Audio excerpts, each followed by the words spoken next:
Before we begin this episode, I want to let you know that we'll be having an open discussion about our personal experiences with disordered eating. We'll be talking about specific behaviors, thought patterns, and recovery journeys.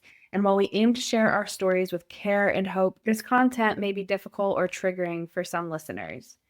If you're currently struggling with disordered eating, please prioritize your well being and feel free to skip this episode or listen when you feel better equipped. We've included resources for supports in the show notes. The Chronic Illness Therapist podcast is meant to be a place where people with chronic illnesses can come to feel heard, seen, and safe while listening to mental health therapists and other medical professionals talk about the realities of treating difficult conditions. This might be a new concept for you, one in which you never have to worry about someone inferring that it's all in your head.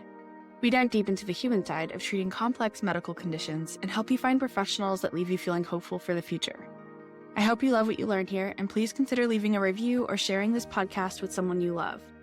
This podcast is meant for educational purposes only. For specific questions related to your unique circumstances, please contact a licensed medical professional in your state of residence.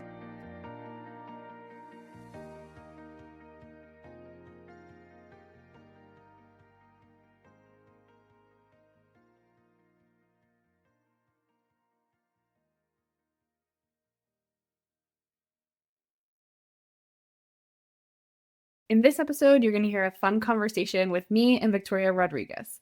Victoria was on my podcast before. She was on episode 19 back in 2022, and we talked about basically how school and our school systems just really aren't set up for kids with chronic illnesses. Things like as simple as having to use the bathroom a lot, especially when you have GI conditions and things like that. So that was a really great episode if you do want to go back and listen to that.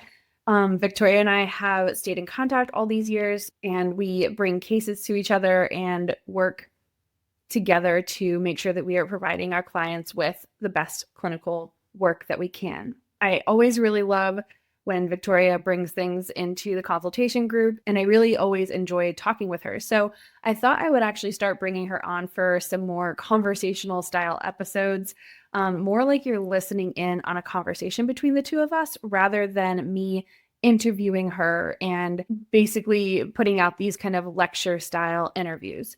I'm still going to do my interview style podcasts, but I'm trying to do a few more solo ones per month and at least one a month, maybe more for now with Victoria. And today's conversation went exactly as I was hoping it would. It's just very light and fun, and you're going to hear how we've navigated things like food choices, even disordered eating. So there is a trigger warning in here. And our hope and goal with having this conversation is to show you kind of what it looks like in a very real and raw way, rather than a clinical, therapeutic kind of, here's how we treat eating disorders kind of way. This is not about treating eating disorders. It's not about diagnosing eating disorders. It's just about how hard food and food choices are for the everyday American, let alone people who are living with chronic diseases where food really can make or break our entire body. It can be really easy to get caught up in diet culture, even more so when you live with a chronic illness. So we talk about the intersection of that and our personal lived experiences in this episode. If you like this episode, please leave a review and let me know which episode in the review you've really appreciated the most. This helps me know what kind of episodes you like and to make more of them. I wish we had started recording the moment we got on camera because, like I said, this is why I asked Victoria to co-host with me, because we just can have a conversation that's like very easy to get into and to start. So we did kind of start having this conversation before I hit record, and I'm going to play the episode for you from exactly where I hit record. There was really no introduction to this episode needed. We just got right into it. Oh, and I wanted to tell you guys how much fun we had on January 11th with the Calm Your Pain, Come Home to Your Body workshop with Jason Tarian. He is such a great physical therapist, very kind, very compassionate. The way he started the workshop, it was you just have to see it and you have to hear it. It was incredibly validating. So if you've ever had a bad experience with PT and you need something reparative and restorative for those experiences, highly suggest giving that workshop a listen. And our next workshop is with Grace Quantock, Your Perfect Morning Routine. And just like everything I do here, your perfect morning routine is the one that's unique to you and will kind of expand and contract according to your energy levels. And Grace is a phenomenal person to do this workshop with. So that is on January 25th at 10:30 a.m. Eastern or 3:30 p.m. GMT. And if you are in the membership, that's free always. And if not, then the workshop is $17. But of course, if that is not feasible for you, we always offer pay what you can discount codes. Yeah, I just had a lot of fun with the workshop with Jason. And then yesterday I had another podcast episode I recorded with another like pain rehabilitation specialist in Ireland, and we talked a lot about sleep, and that was really fun. Yeah. Because Yeah, you've been on it because then you had like a dietitian like the day before, like which I think is appropriate for our conversation today since we're talking about like breakfast items for chronically ill people. And I don't know if you felt this way, but I was like, sure, I'll talk about breakfast. Like we're therapists, we have training in eating and behavior and assessing for eating disorders. And then you start to get really nervous when it comes to chronic illness because I'm like, okay, I need a lot of salt, but then another person can't have any salt. And then this other person has this illness issue. Like, so I think it's appropriate, or I guess funny that you had this meeting with this dietitian like the day before. And then we're here, I think, to talk about something really complex that I think is still within our scope. But I always get nervous when we start, I don't know, talking about food.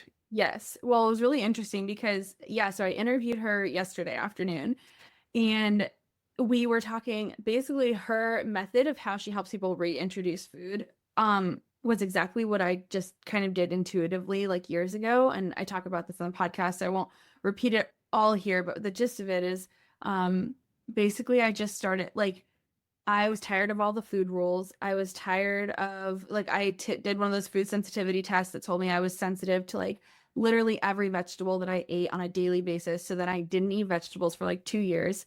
Like legit. It was awful, and no one ever like warned me or taught me about like reintroduction. So that's what her big thing is like how to start to reintroduce foods.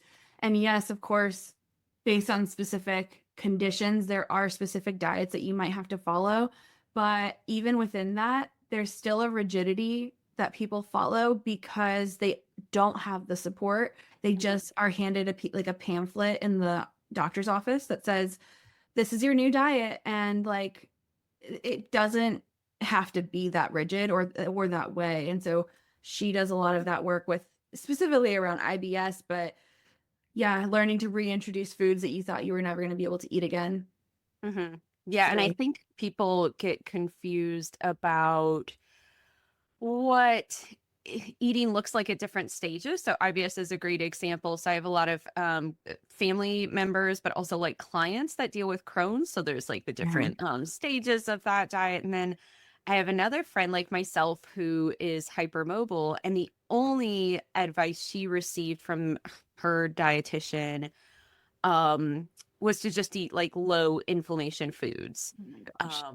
That's so many foods. That's like every food. Yeah. And so I was really lucky. It's interesting how we both had very different experiences. And I'll talk about that when we get a little bit into like what I eat for breakfast. So that's kind of my comfort level, is talking about how I make it work for my chronic illnesses.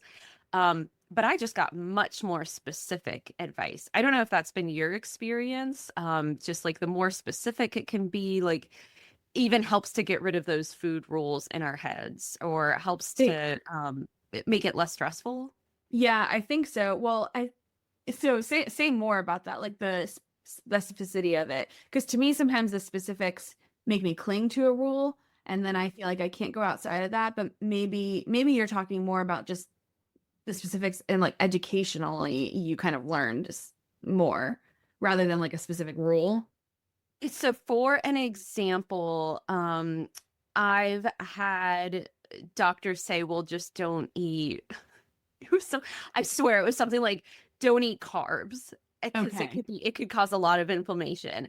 And then finally, the more specific we got in my diagnosis along like my journey, it was, well, you can't have anything with like refined folate in it, or you can't eat these specific foods that are maybe too low in folate. And that's naturally occurring and like might not be appropriate for you.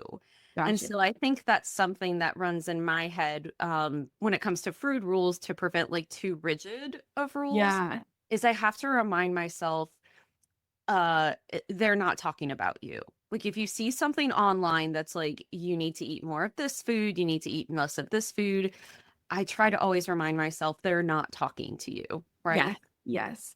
I do. I think that's so important to have that, like when you're especially scrolling through social media. Even if you are mostly following like registered dietitians, like licensed medical professionals over like wellness influencers, still these people might also be trying to sell their program and they are talking to a specific audience and you are not always going to be it. And so it's hard to know. So yeah, when you have that specific advice, it can be helpful. For some reason, my brain, like for example, with high histamine foods, like I know the list of like the highest to lowest histamine foods, although with histamine, like levels of histamine in food can change. So it's like a very, um, to me, it's like it's this specific list, but then there's still variant within it, and I don't trust it. So my brain just goes very like, I don't know. I don't know any of this. Like, I can't figure out any of this. So I just like push it to the side. And I either don't follow it at all or I follow, or I still have some kind of rigid rule in my head. Hmm. Um, so like, so yes, on one hand, I can absolutely see how when a doctor says, well, these are more so the foods I want you to follow or not follow, then at least you can ignore a lot of the general advice you see online. But for some reason, I still struggle with any kind of like eat this, not that. I don't know. I wonder if that also says about how a different approach is needed, especially as therapists for people coming in with food issues. There's this one dietitian that I love to follow, like fully licensed registered dietitian, um, that says, these are the foods I don't eat in a day. And she'll say something like nuts because I'm allergic, or coffee because I don't like it. And so it's kind of interesting to watch her rewrite these food rules that we've normally heard, like to her specific health needs. But I could absolutely see Yeah. how different brains take rules very differently. So it's just interesting to hear those differences there. Yeah, I agree. I agree. Yeah, that's I think like I try to help my clients mostly just learn how to listen to their bodies, learn how to reduce fear while still, well, not pushing it away, but listening so that they can kind of develop an intuition rather than grasping on to these certain like, well, this thing says I shouldn't eat that. And based, so that's really what I practice more with clients. Like, how do we know what is right for you based on your body and also in conjunction with if you're working with a dietitian, you know, that's really, I think, a dietitian who has a specialty in your condition is always going to be, I think, like frontline, more so than your general Absolutely. practitioner or even functional medicine doctors, maybe, but they still have a general education around nutrition. And they do also tend to have a lot of like, each one, I've noted in my experience, each one tends to have their own favorite diet.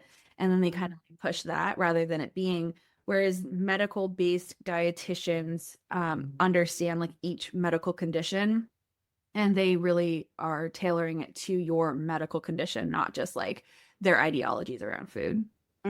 Absolutely.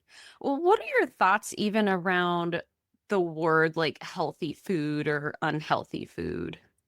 Yeah, I think what's been most helpful for me in the last, I don't know, maybe 2 years, and this is what I'm teaching my kids too, is that when we look at our plate, we want to make sure there's fiber, fat, protein, and usually like fiber and carbs go hand in hand, but you can also have more carbs that don't have a lot of fiber in it. Pasta, that's fine, like if you are tolerant of it. Um, so I'm just looking at the micro and macronutrients. Like, do you have colors on your plate? Do you have the main food groups on your plate? And then also, what's the function of each of those things? Like protein and fiber keep you full. Fats help you absorb vitamins and go to the bathroom. Things like that. So the education is more for me in my brain and how I can. So it's the healthiness is not about what's right or wrong, like living carb free or like plant based or the health is about what your body needs. And I do think we all kind of have these different needs around. Some people need a little bit more like my husband feels a lot better when he's eating more protein, whereas I like don't. So, and I'm kind of on a journey with my how my diet is made up between like fats and proteins because my stomach kind of like sometimes when I have too much fat, my stomach hurts and I can tell it's like specifically around that. And so again, because I only know that because I've been practicing awareness and observation for so long. Mhm. I couldn't have told you that like 10 years ago. Like that fat makes me feel a certain way or whatever. But I never want to cut anything out. And the dietitian I talked to yesterday was also saying like anytime you cut something out, there's long-term consequences later on. So we might do that short term for to fix something or get your body on board with something, but then we want to start reintroducing pretty quickly. So yeah, a healthy diet for me is one that includes all foods and makes you feel good. What do you Yeah. think about that? I love because for me, it changed my brain chemistry when watching as an undergrad student. Um, eh, what is someone who like specializes in eating disorders, right? The CEDS, right? So that's a therapist that has taken extra training to specialize in eating disorders, to get really, really deep in eating disorders. And she told the class a donut can be quote unquote unhealthy for one person. For a person with diabetes who has to stop in the middle of the road and eat a donut or like protect themselves, that donut would be healthy for them. Now, I know that's a very simplified version, but it changed my brain chemistry thinking about health. Yeah, it took that like donuts are bad as an absolute out of your brain. Yeah. Yeah. Which I know for a lot of people farther along in their health at every size or size inclusive journey, no bad foods journey, that might sound very simplified. But for little undergrad me, that was the first time hearing that. Yeah. And so now, even then, so my father-in-law can't have I shouldn't say can't, like, is on his journey where he's not having a lot of salt for health reasons.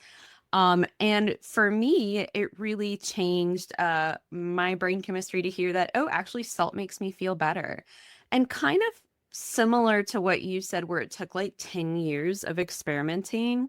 Yeah. Every time I would get a migraine, in my like emergency protocol, there would be a packet of like super salty soup. And I would just add like a ton of salt to that. And I'd be like, wow, it's like magically better. That's amazing. Oh my So God. that was really helpful. And so something I'm trying to tell myself now is salt is healthy for me. Even something as simplified as that, not as a food rule, but just for me to remind myself that they're not talking to you when they talk about low salt diets. That's something Yeah. that would be helpful for me in my treatment plan, in my protocol. Yes, that's so funny because one year, actually, I wish I could remember exactly when this was and what came after. I definitely I went through a whole year of not eating salt. It was my New Year's resolution and I didn't add salt to anything in my food. What was that like? Like legitimately, what was that year like for you? It was, I don't remember exactly what made me, I think I just was looking for, again, like, so I actually started off in a dietetics program in undergrad. And so I thought I wanted to go down that path, but it was a highly perfectionistic field. And I'm very, very easy to like get sucked into that. And so I think it probably had something to do with something I learned. And I was like, this no salt thing is something I can do, is something I can control. It's something easy when other food rules seemed to be harder for me and I was binge eating. Mhm. And so it felt like a way to control and like be healthy. So I did it. I did it for a whole year and I remember feeling really proud of myself. But it's interesting because yeah, I wonder how that did affect me. I can't even, it's been so long. That was so long ago now. I can't remember what the following years were like, but that was definitely before I started having the majority of my health issues. And then when I finally got a diagnosis, it was because I was having these dizzy spells, which I now know to be POTS, and I barely have them anymore, but I do occasionally still like experience that kind of like lightheaded, dizzy kind of feeling. But it was really, really bad. Like every time I sat up and every time I stood up or sat down, I would get really lightheaded. Thought I was gonna faint, like it was crazy. And I didn't have any language for it at the time. So I wonder if the no salt into low salt like affected that at all.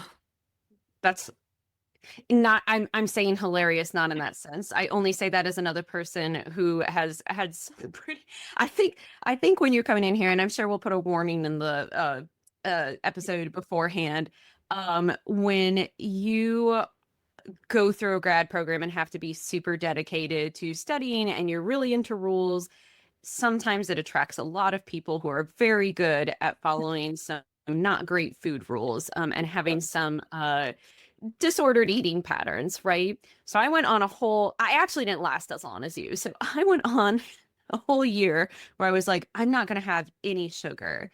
Um, and that's just not, oh, it's not sustainable. It's not a way to live. And talk about energy crashes. And kind of like what I said earlier, sometimes sugar can be a helpful source of immediate energy, right? But I think when we look at the field in general, it does tend to attract a lot of people who are really good at following rules, who love a rule. Um, and yeah, it can just be really dangerous. Not the healthiest combination. Yeah. I am curious. So, like when having this conversation, what was your relationship like to breakfast? Yeah. So definitely was the kid in like high school where I didn't want to eat breakfast ever. I now attribute that to probably undiagnosed ADHD. A lot of ADHDers don't like I had that food aversion where it's like the thought of any food, even a food I liked, was like I just couldn't even fathom it going down my throat.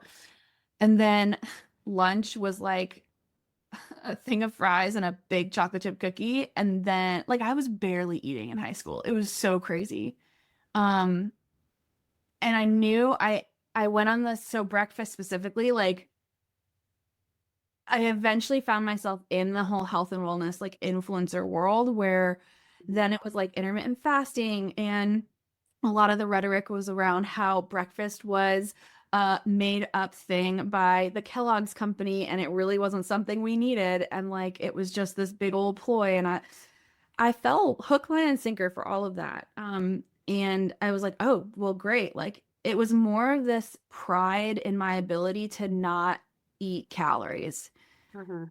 And I did have these like this food aversion that helped kind of continue. It was like, well, it's uncomfortable to eat and it's, calories are gonna make me fat. Like let's just be honest, like that's what was going through my head from growing up steeped in diet culture and then finding myself in that like wellness culture. Um, yeah, so breakfast was it was this thing where I had one part of me always knew breakfast was the most important meal of the day, and the other part of me was like, well, it's uncomfortable and it's probably a ploy anyway to like get us to eat Kellogg's. Yeah. So I don't need to follow up because I have the exact same story. Like so little eating in high, and I had booze aversions as well, food aversions as well as a neurodivergent person undiagnosed at that time. And I was like, great, I don't ever have to eat breakfast again because it hurts so bad. Like I just Wow. remember having really big emotions at the thought of eating a croissant before school. Like Yeah. it would just mess up my mornings before school.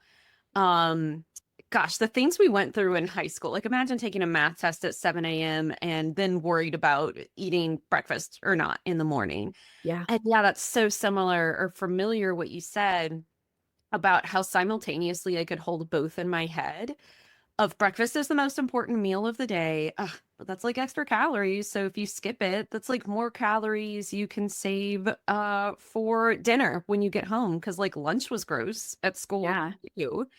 Um, Yep. and I know a long time ago that was actually one of our first podcasts that we recorded together about how the way school is set up really sets us up for some disordered eating because it tells Yeah. us like when we can eat, there's like limited choice in what we can eat. So yeah, I had a really complex relationship to breakfast. Kind of Yes. similar to what I'm hearing from you too. Absolutely. Yeah. And I remember like feeling like I didn't eat breakfast, so the cookie I'm going to eat at lunch is okay. And then I would still feel so guilty about that then I would just bleed over into like, okay, well, I'm like barely going to eat or not eat dinner at all. And I will definitely put a content warning at the beginning of this episode because this is really disordered eating stuff. And I didn't know it at the time. Like there was no part of me that was like, I have an eating disorder. This was like me thinking like, I'm good, I'm strong, I have willpower. Like I actually felt bad or like I had failed when I felt hungry. So Yeah. it was just, and so to continue along the journey of breakfast, when I finally decided, I talked a little bit about this yesterday. When I finally decided to implement breakfast, I knew I had this food aversion that was still there. And I was like, okay, if eating breakfast does help everything. It jumpstarts it like I'm gonna say jumpstarts your metabolism. That's not at this point in my life, I was no longer in like a okay, I'm trying to lose weight kind of thing. It was just like metabolic health is important and breakfast is a part of that. Right. Like I actually want to feel good in the Yes, morning. That was exactly. what a shift. Yeah. Yeah, right. I want to like have energy throughout the day. And so I think I did go through a lot of rockiness around like what was a good fueling breakfast. And I still couldn't do it because of all my food aversions. Like I would just kind of after like quarter of the plate or less, like I just couldn't do it. So then I was like, all right, well, for a long time, it was Chick-fil-A breakfast. That was all I could eat. And I went and got 8 nuggets and 2 hash browns. And that was like for probably over a year or two. Like it wasn't every single morning, but a lot of mornings. I spent a lot of money there. So, um, Well, and and sometimes, oh, I'm sorry, go ahead. no, go ahead. I wonder if that can even be an accommodation Exactly. sometimes.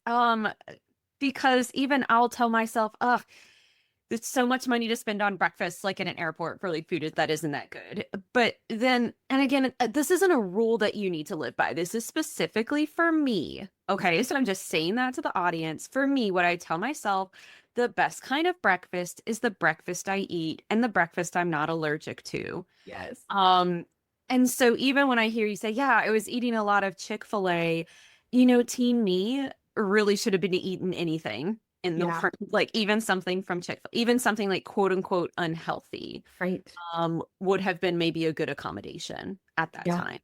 Absolutely. Yeah. And really, you too, like, yeah, I think I started to look at it's funny because like looking at your macronutrients, like your protein, your fat, and your carbs in a meal can absolutely be a part of diet culture.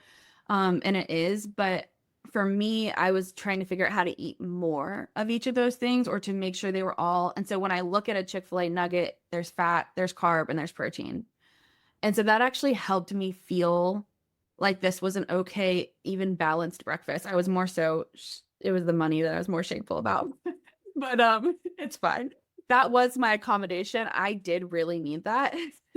And Yeah. eventually, like now, I mean, yeah, I really struggle with not just eating out because eating out means I know exactly what I'm getting, especially if it's like a fast food like Chick-fil-A, it's the same every time. I spent a lot of time mindfully like being aware to try to figure out what it was that was so appealing about it for me. Mhm. And it was knowing exactly how long it was going to take to get it. Also, how I was going to feel an hour, 2 hours, and 3 hours after it. I knew like I didn't know this cognitively at the first, but again, as I spent time like being mindful, trying to figure out what the reason was, because I knew there was a reason I was so attracted to just going there, even when I had time to make breakfast at home. And I finally figured out it was the absolute consistency that I could get. I knew was coming, not only from how the food was prepared, but also how I was going to feel after it. So this is really the crossover podcast of chronic illness and neurodivergence, right? Which we know co-occurs a lot, but I'm hearing we love the consistency. And there's no worse feeling than not knowing how you're going to feel after eating something. It can cause a lot of anxiety around eating for me Yep. personally. Oh yeah. So I'm wondering, because I kind of had something similar when you had approached me with this idea, and I think we both like mutually came to it of like, let's talk about breakfast ideas for chronic illness. And I had come up with kind of three. again, I don't want to use the word rules, but maybe like parameters for these ideas, right? Because I could go on and on about like food options or food ideas. And so for me, one of the parameters for this episode was something I try to do every day is mix a fat and a carb, and some which typically like comes along with like some type of protein. Crock pot friendly, because I am secretly a 70s housewife. I work from home, but in the past I would have lived at home and made a ton of like crock pot friendly meals. And then I have cheap just because I want to be able, it's for very selfish reasons. I want to be able to send this to like some of my college student clients for some ideas, or like it just makes sure that that's not a barrier as well. But also for me, I'm trying not to eat out as often, or like trying to maybe cook more from home. So those are kind of my three parameters. And I'm kind of hearing something similar from you of like, okay, there, I'm looking at like the macronutrients, like, do I have that represented on my plate? Yep. Yeah, exactly. This past year, I kind of went through like a pasta kick where we were having pasta like, I don't know, 1 to 3 times a week. And again, that was just something that was like not allowed in my diet rules in the past because pasta was, and it's funny when my husband and I started dating, I loved, I mean, I still love, but like croissants was like my guilty pleasure. So it's funny that you mentioned that. 1000%. What a safe food. What a beautiful, safe food. So very much. And it was funny because, and I also liked scones, and he was like, you just like tasteless carbs. And he was just joking, but that stuck with me so hard because carbs were demonized growing up and carbs made you fat and like blah, blah, blah. And so now I see carbs as energy, as fuel, and as something that keeps your brain going. That was something I learned in my dietetics program, but I was so steeped in diet culture, I still didn't believe it. It really wasn't until I heard it like over and over and over again through dietitians on social media that I was like, okay, my brain can accept this now. And so that's one of my biggest pieces of advice is to really curate your feed with people who are giving you like wholesome, um, like well-rounded, non-sensationalized information about food. There's a lot of people on there. Maybe I'll list who I follow in the show notes. Yeah, 100%. And also for me, in addition to that, surrounding myself with friends who were moving Yes. away from diet culture at the same time. I also want to add, as someone who is sponsored by Big Croissant, by Big Pastry, that we also eat not not just to fuel our bodies. And again, this is not a Yes. food rule, this is just how I live. I eat for fun, for texture, to stim. I eat foods that are a part of my culture to feel connected. So I think also eating for other reasons other than just fueling your body can also be demonized in Yes. some ways. That was a big piece for me too. I used to think like when I first kind of learned that and heard that, I remember kind of not understanding it at all. Like, what do you mean? That's like eating food for fun. Isn't that just gluttony? Like that was how my Mhm. brain was wired. And eventually over time, I started to like visualize like big Italian families or like Greek families who like would get around the like cooking, who would gather around and like food was the centerpiece, and like that was warmth and love and fun, and that visualization really helped me a lot. Yeah, I would love to know what from your culture if you want to share any images that you have. Sure. So I actually have that also as one of my suggestions for food. So I'll go off first and maybe we can share, like, I'll share one suggestion and you share one suggestion. Yeah. So my family is Cuban American and I married a Cajun in South Louisiana. So I feel like every immigrant culture says that like food is very important to our Yeah. culture. But I feel Totally. I hear that from all my like non-white friends. Yes. Yeah. Yeah. And If you're white, so it's like food is demonized. exactly. Well, and so for me, even when thinking of breakfast ideas for to share, one thing I wanted to share from my culture for breakfast is sometimes I'll eat black beans for breakfast with like some of the chips that are safe for me. Um from Aldi's, by the way, again, for anybody who cannot have refined folate. These stores that carry European brands tend to not have that. So it's typically like American. Again, not offering diet advice, but just for us girls out there who need non-refined folate, Aldi's with all of their German options is great. So I'll make a big crock pot of black beans and add toppings like tomatoes, avocados, kind of whatever veggie I'll cook and put on top. And again, so that might not be seen as a quote unquote traditional breakfast food, but there are no food rules here. And I can take food from my culture that has a lot of protein, that has a lot of fat, that has carbs, that is quote unquote healthy for me and is something that tastes good that I'm going to eat. Yeah, absolutely. I feel like my suggestion I'll give, yeah, one is to actually eat non-American food because that's like my husband and I very much love, like whenever we go out to eat, which is rare these days, but when we were first dating, there was this app, and we live in Atlanta, so there's a lot of different ethnic choices here. And there was this app where you would like, if the restaurant participated with this app, it would give you discounts, just like 50% just for showing them the app. And so we just tried all these different restaurants. Like every weekend, we would just choose something new on the map. And yeah, so my first tip is to try ethnic food.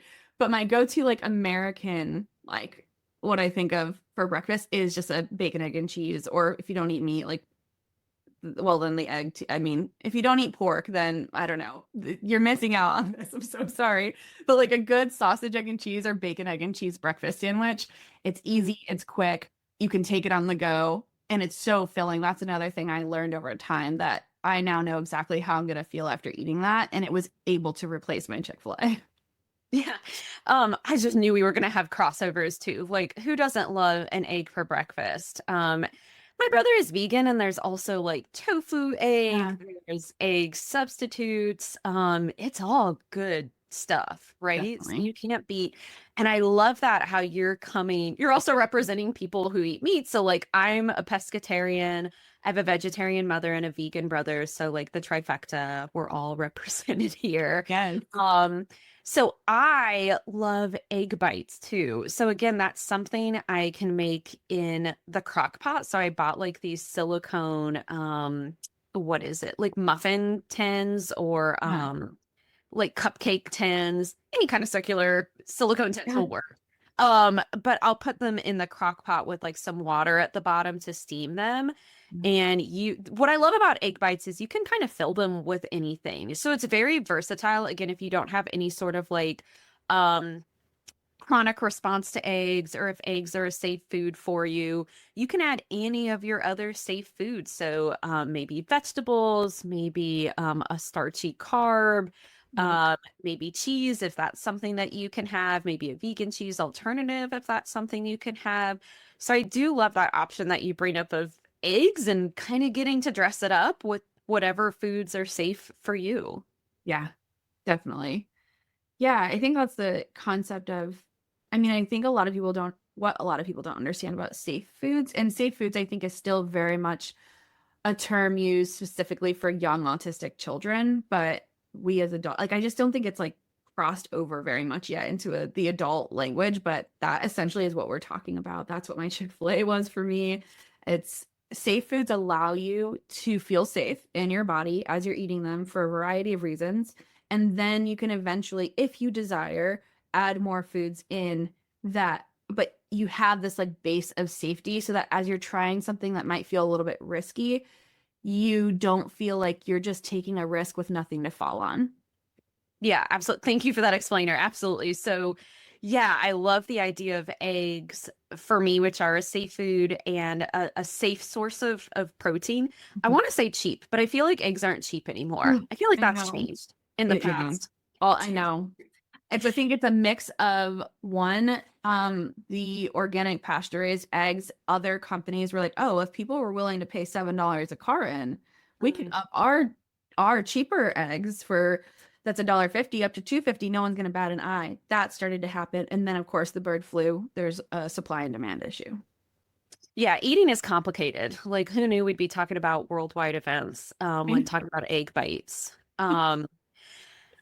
So yeah, I love I guess that is the bougie food I eat now. I love my egg bites. I love my pasture raised organic well-treated chicken egg bites. What about for you? What's another breakfast food you bring to our proverbial table? Yes. So this might be, so my husband's a personal trainer, so I think I still do get a little bit of like the protein is king kind of rhetoric in our house. Mm, mhm. And so I'm at least aware of that. And I just give that caveat to say sometimes food rules and diet rules are still going to infiltrate. And like, it's okay if you haven't completely detached or separated from all of that yet, so long as you are nourishing your body and you are getting enough food in your body every single day. So, with that said, my other go to is Kodiak pancakes. They're like a protein powder based pancake mix. So, it's like any other pancake mix like Bisquick, but it has protein in it. You don't taste the protein, which I like because I don't like protein powders. I've never liked, Mm, you know, mhm. do them. I've never liked smoothies, even though my functional medicine doctor tries to get me to drink them all the time. Mhm. Just don't like them. But these protein pancakes, the way I see it is like when I would rather not eat breakfast at all, this is something that is a pancake, which for me is almost always easy to eat, no matter what food aversion I'm having. And it also has protein in it, so hopefully that is making me feel fuller longer. Yeah, I almost included like some type of pancake on here. So I'm glad that you have a pancake on your list because what what a fun nourishing food, right? Yeah. Something and easy. It's Yeah. so easy to make a pancake, right? Like people do that as children. Like we were doing that since children. What an easy, Yes. simple meal to choose. And I'm hearing you say with the Kodiak one specifically, like you can't taste like the protein powder. Hmm.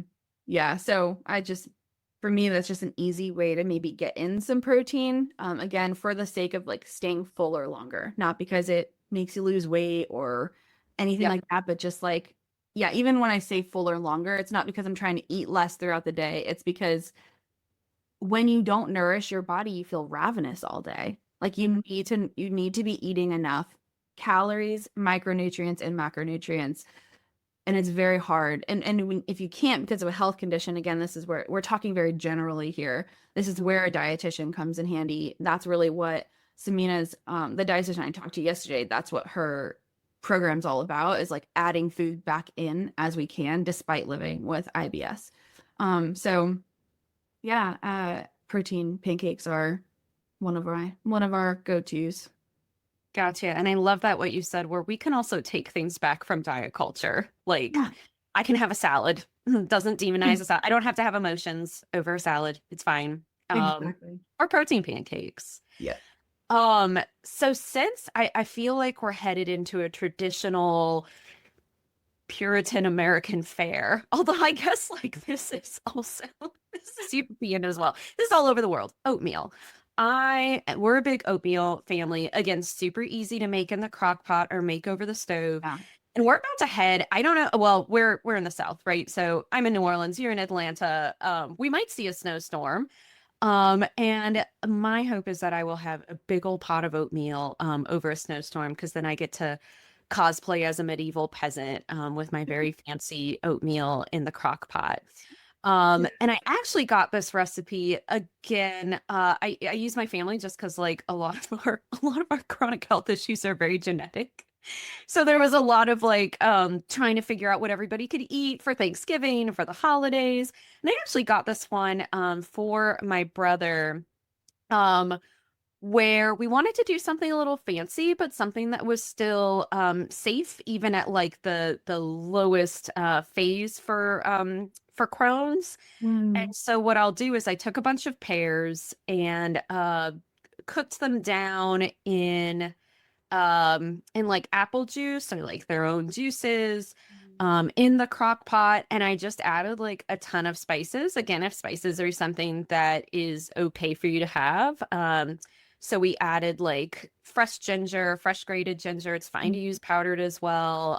Cinnamon, nutmeg, cloves, like that whole thing. And we cooked it down, and then we had like a bunch of leftover, right? So we mixed it with like vegan ice cream for him for the holidays, And then I was like, wait, we can add this to oatmeal. Yes. And that has just been a really, really nice breakfast to have. And I think we forget also that, again, depending on the type of oats that you get, the type of oatmeal that you get, it can also be a good source of protein. Again, I say that as a therapist, not a dietitian. Please check with your dietitian on sources. But it's been so nice to have just fruit that's easy to add in that tastes really good. So I'm going to feel more motivated to eat it. And again, something super simple and filling, like you said, like a big bowl of oatmeal with spiced fruit has been really nice and easy. Yes. Yeah. It's also such a good source of fiber, which most Americans are not getting enough of. I forgot about fiber. Yeah, fiber is important too, guys. We should probably get more of that. So much more. Yes. Yeah, I think the recommendation is 30 grams a day, and most are getting like under 10. And it's one of the leading risk factors of colon cancer is not enough fiber. And colon cancer has risen like insanely over the last couple of decades. So yeah, I think there's a lot, there's a lot of conversation right now about like the poisonous chemicals in our food. And 10 years ago, I would have been right there in that conversation. Mm-hmm. And now it's like, again, like if you're not talking about getting enough fiber, getting enough fruits and vegetables, getting enough sleep, getting enough like not feeling like you're one paycheck away from not having your home anymore, like you cannot start talking about Red 40. I'm sorry. Like it's just that comes way, way, way later. So yeah, that's the other, I think right now we're going to see a comeback of all these food rolls based on what's happening right now. Yeah. Well, thank goodness we survived the 2000s. So I trust us to do it again. Exactly. Yeah. Yes. I'm trying to think if there's another food that's safe for me or what we kind of go to. I really do love sourdough. I know that can be a little health and wellness thing, but I just love the taste of sourdough. I always have. And I feel fuller again after. I think it's because it has a higher protein. Someone double check this, but a protein content than other breads. But I just love like that sour flavor. And so sometimes I'll just have like 2 big slices of sourdough with cream cheese, and that will keep me full for a couple hours. Yeah, I think again, like more so than I think it's so important to share these examples and also remember the idea of this is to figure out how your body feels with each and every bite that you take. Not in a rigid, like, think about every bite you're taking and determine what it, but yeah. Oh, I'm sorry. Go ahead. Go ahead. Do you make your own sourdough? I'm sorry. No. That's like playing in the back of my mind. No. Wow. How does she find the time? I've got to step up my game. If Destiny can make her own bread, there are no excuses anymore. So No. I love that. I love that accommodation though, of like buying store-bought sourdough. Absolutely. I will say I had to search far and wide because I absolutely did not want to make my own sourdough. I wanted to when it first, like in 2020, when it first like hit this kind of peak. And when I realized how much work it was going to be, I was like, old Destiny would have been like, that's fine. I can do that. I'm going to do it all. And then again, this is just as much a part of like eating breakfast and nourishing yourself is saying no to the things that don't really serve you. And making sourdough and kombucha, which I did used to do, is no longer in my priority list. I can't keep a plant alive, and I love the work that I do. So I'm going to buy my $10 sourdough every week or two, and I'm not going to make it. Yeah, absolutely. Well, and again, I think that speaks to we want this to be an affordable list, but also sometimes there's a chronic illness tax, right? Yeah. Like I have to pay more for like imported pasta that doesn't have like added folate just because like that doesn't work for my body. Yeah. And I was just having this conversation the other day with a friend where I was like, I cannot believe I have to eat like the most expensive Italian pasta to be able to have pasta that works for my body. I could make it from home, but like you, I don't, not gonna do that for me. That does not work for me personally at this time. Exactly. Yes. Do you have a like reaction if you just eat it once, or is it more like over time it would bother you, or? What is that like for you? I think over time, I don't want to speak to like any other person's experience Yeah, that's that's weird. hypermobile or has this like genetic variant. Um, my doctor had told me, "Oh yeah, you have this genetic variant. You probably feel terrible after eating like enriched folate." And I was like, "Well, I have no idea if I feel terrible or not." I will say I felt better. That might be because like I've taken a new course of treatment. But I think also for people with chronic illnesses, when you find like that quote unquote like magical treatment plan that works, I think I'm a little nervous to like mess it up, Yeah. right? Where it's like, do I want to even try experimenting with with enriched folate again? Because we know from the research that it just might not be helpful for my body. Mhm. I don't know why I would go against that, but I also respect that I might not have the best interoceptions. That's my ability to tell my body's response to certain foods or even emotional stuff. I'm just like terrible telling what's going on in my body. Yeah. I'll give the example, maybe some other, if you're a healthcare professional like a therapist that provides like back-to-back services, you might not notice you need to go to the bathroom until it's an emergency. So like your body will go from like 0 to 60. And that's how I kind of feel when telling if a food is quote unquote healthy for me or not, or is maybe helpful. I'll use that Yeah. word, like is this food Yeah. helpful for me or not? Is it's very difficult for me to tell unless this food is actively giving me food poisoning. Yeah. I don't know if any of your listeners can relate, but I'm pretty bad at telling sometimes. I think like you said, it took you like 10 years to kind of figure out like what works for you and what doesn't. Yeah, I think that's really important to point out. I also think we were starting to talk about this on the podcast yesterday, but we didn't. You just like said that so perfectly, the going to the bathroom example. Because yeah, that is sometimes what it feels like. And I think that's why we can sometimes cling to food rules because it's like, well, I don't really know for sure. And so let me just cut all of this stuff out and just keep it cut out. But then what happens when you do maintain a really restricted diet is you end up feeling really lethargic and fatigued later on. And then you have no idea why. And you're like, well, I took everything out that I can.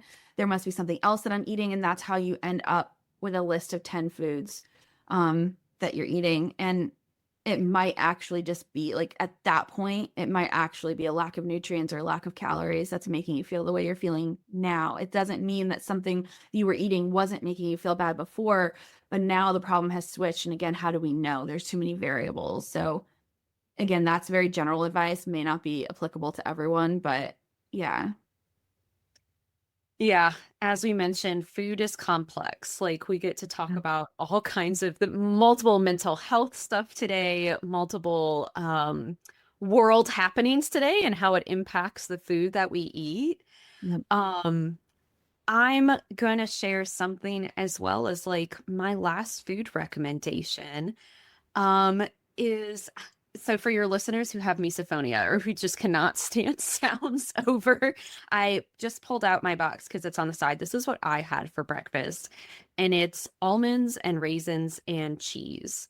Yes. So I also feel like just simplifying my food in the morning and not making it super complex has been a way for me to break food rules. Because in my mind, when I think of cooking a meal or having something prepared to eat, I think of labor. I think of the work that it takes to prepare a food, to go shopping for that food. And again, another, again, not rule, but saying that I try to keep in my mind is it does not have to be complex. I can eat these simplified foods that don't have to all go together in something cooked and perfect. It doesn't have to quote unquote make sense together. Yep.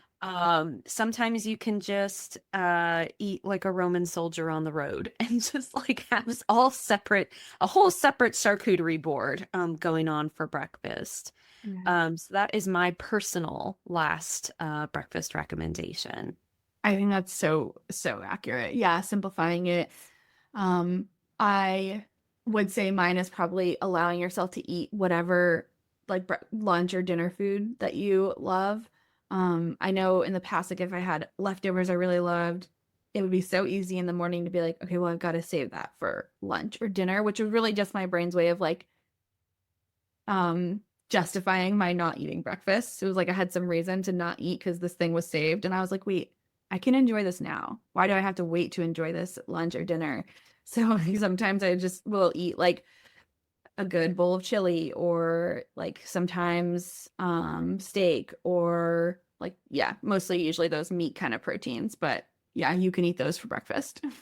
Game changer when you realize you can have breakfast for dinner or traditional dinner foods for breakfast, right? No rules in this household. I think so. I love that idea of like a big bowl of chili for breakfast. Legit, I have definitely eaten chili for breakfast. Yeah, those are all. I think we have some really great suggestions here.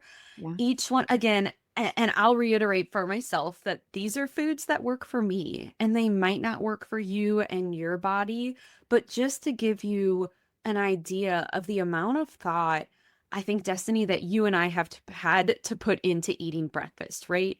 Yeah. Something I will say that quote unquote should be simple, but it's actually really complex. And it took me a long time to get here to come up with even like 5 suggestions or 4 suggestions of what to eat for breakfast for myself. Totally. I'm right there with you. So yeah, lots of giving grace if you're in the middle of this and you're trying to figure it out. It feels like a lot of work. It is a lot of work. And also the work is really just undoing these messages that we've learned throughout our lives. And then also learning to pay attention to our bodies. So, Perfectly said. Thanks for listening. If you learned something new today, consider writing it down in your phone notes or journal and make that new neural pathway light up. Better yet, I'd love to hear from you. Send me a DM on Instagram, email me, or leave a voice memo for us to play on the next show. The way you summarize your takeaways can be the perfect little soundbite that someone else might need. And lastly, leaving a review really helps others find this podcast, so please do if you found this episode helpful. And P.S., clicking subscribe ensures you'll be here for the next episode. See you then!